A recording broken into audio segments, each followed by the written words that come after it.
तक्षक ने छुपा करके रखे हैं, मैं उनको लेने के लिए आया हूँ, आप रास्ता दे दो। तो बासुकी नाग ने महाराज रास्ता नहीं दिया। वर्णन मिलता है कि भयंकर युद्ध हुआ और उस युद्ध में बासुकी नाग जो है उतंक मुनि के द्वारा हार गए।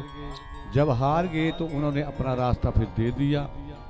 अब महाराज तक्षक नाग को जा करके घेर लिया कि मुझे अपने माता को, पिता को, जो मेरे गुरु समान है, मुझे दक्षिणा देनी है। आप ऐसा करो कि रानी के कुंडलों को मुझे दे दो। तो उधर तक्षक को बड़ा घमान अभिमान था और जैसे तक्षक नाग के पास उतंक मुनि पहुंचे, उतंक मुनि को तक्षक नाग पास में जकड़ लेता है और कहने लगा कि हे ब्राह्मण के बच्चे, तू अब जिंदा नहीं जा पाएगा। बोली जगदम्बा भवानी की, अब तुझे मरना ही पड़ेगा। सागर में मर जाता तो सागर से तू नहीं मरा। तो उस उतंक नाम के मुनि ने कहा कि देखिए, आप मुझे नहीं मार सकते। अगर मेरा मरण होना होता तो इतना बड़ा सागर लांग करके मैं आया। जिस समय मैंने सागर में छलांग लगाई उसी समय में मारा जाता। तो आप ऐसा करो कि उन कुंडलों को मुझे दे दो। तो महाराज तक्षक नाग कहता कि कुंडल तो आपको नहीं मिलेंगे। अब महाराज वहां पर भी लेख मिलता है कि भयंकर युद्ध हुआ तक्षक नाग और उतंक मुनि का, और उस युद्ध में महाराज वो तक्षक नाग हार गया। जैसे कुंडल ले करके अब उतंक मुनि जाने लगे तो तक्षक नाग ने कह दिया कि ठीक है, आज आप इन कुंडलों को ले करके जा रहे हैं, लेकिन मैं आपको वचन देता हूं कि आप जहां भी भविष्य में जाएंगे, जहां भी पांव रखेंगे, मेरे जाति के ये तक्षक, ये नाग हैं, वो आपको हर समय परेशानी में, चिंता में डालते रहेंगे। बोलिए जयकारा श्री राम बालीदास सच्ची दरबार की, दरबार की। उतंक मुनि कहते कि हे तक्षक नाग, इतना अभिमान मत कर। अगर मैं अपनी करनी पर आ जाऊंगा और उस बैल के ऊपर आ जाऊंगा तो मैं यज्ञ शुरू कर दूंगा और यज्ञ के बीच में तुम सब सर्पों की आहुति दे दूंगा और आपका जीना मुश्किल हो जाएगा। तो फिर तक्षक ने कहा कि उस यज्ञ को पूरा करने के लिए धन चाहिए, पैसा चाहिए और अरबों खरबों का वो खर्च होता है, कहां से करेगा। तो आज उतंक मुनि ने कहा कि देखिए, मैंने मंत्रों को सीखा है, गुरु के चरणों का प्यार मुझे मिला है, उनकी मैंने सेवा की है, आप चिंता मत करो, किसी को भी पकड़ लूंगा और फिर उसके हाथों मैं इस यज्ञ को करवा दूंगा।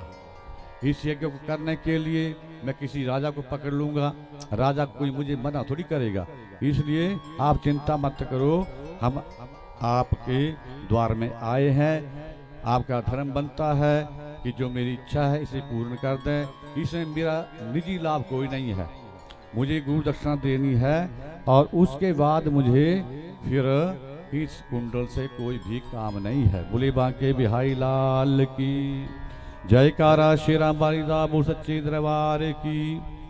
तो महाराज उतंक मुनि कुंडल लेकर के आए और सागर के रास्ते से निकले और सीधे रानी के पास पहुंचे। महारानी जी, आपके कुंडल स्वीकार करो। रानी बड़ी प्रसन्न हुई। पंडित जी, वचन के पक्के हैं आप, चाहते तो गुरु माँ को इनको जा करके दे सकते थे, लेकिन आपने इन कुंडलों को इतने जान के ऊपर कष्ट सहन करते हुए आज मेरे हाथों पहुंचाया है। तो आज उतंक नाम के मुनि ने कहा कि माँ क्षमा करना, ये आपकी अमानत है, मुझे दक्षिणा के रूप में देनी है, लेकिन जब तक आप अपने हाथों से इन्हें मुझे नहीं देगी तब तक मैं इन कुंडलों को अपनी गुरु माता के पास लेकर के नहीं जा सकता। बोल सच्चे दरबार की, सच्चे दरबार की।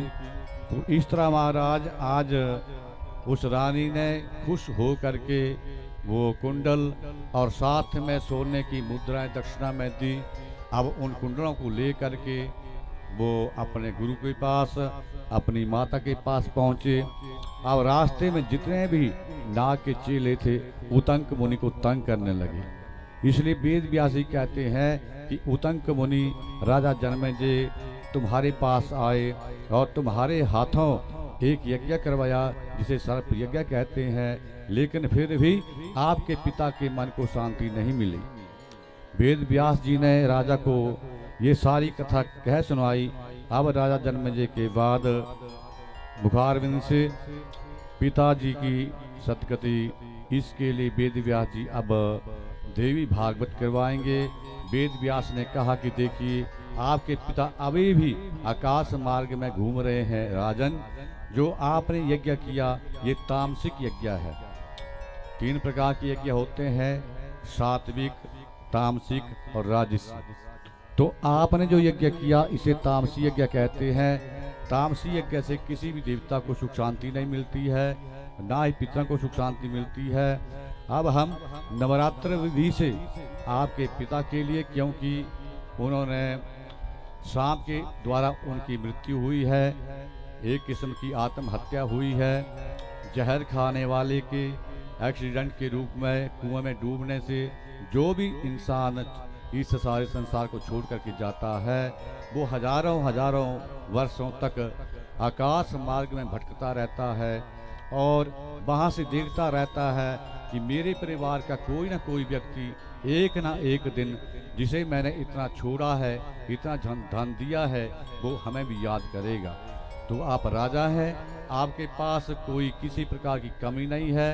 अब आप 9 दिनों तक नवरात्र विधि से इस देवी भागवत की कथा को मैं आपको कहूँगा, आप सुन करके और फिर उस फल को अपने पिता परीक्षित को आप अर्पित करवाना, उनकी मुक्ति हो जाएगी।